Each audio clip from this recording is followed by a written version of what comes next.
किसी गांव में एक भाई बहन रहते थे।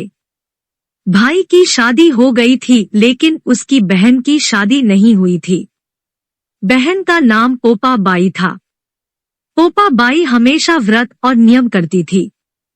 एक दिन उसके भाई भाभी ने उससे शादी के लिए कहा। तब उसने शादी के लिए मना कर दिया। उसने अपनी भाई भाभी से कहा, मेरे रहने के लिए गांव के बाहर एक झोपड़ी बनवा दो, मैं उसी में रहकर अपना जीवन व्यतीत कर लूंगी।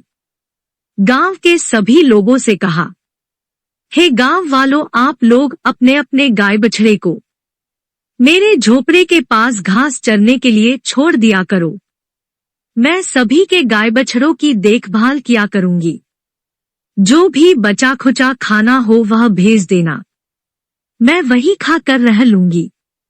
इसी तरह बहुत दिन बीत गए।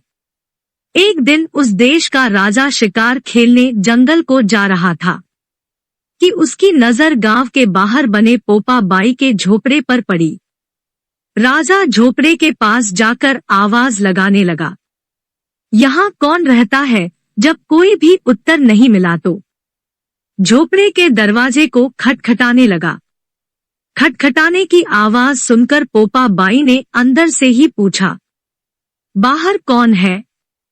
बार बार दरवाजा क्यों खटखटा रहे हो? क्या काम है?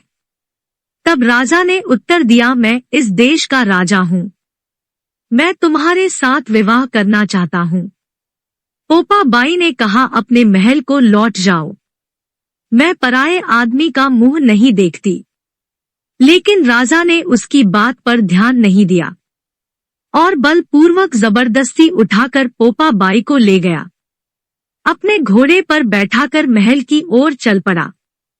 पोपा बाई ने राजा को श्राप दिया, हे राजा, तेरा राजपाट सब नष्ट हो जाएगा। महल में पहुंचकर राजा ने अपनी रानियों को सारी बात बताई। पूरी बात सुनकर रानियों ने राजा से अनुरोध किया कि पोपा बाई को सही सलामत उसकी झोपड़ी में छोड़ आए। रानियों के कहे अनुसार राजा पोपा बाई को उसकी झोपड़ी पर छोड़ने चल पड़ा। रास्ते में पाप की नदी आई जिसमें राजा डूब गया। पोपा बाई मृत्यु के बाद धर्मराज जी के दरबार में पहुंची। वहां धर्मराज जी ने उसे स्वर्ग का राज दिया।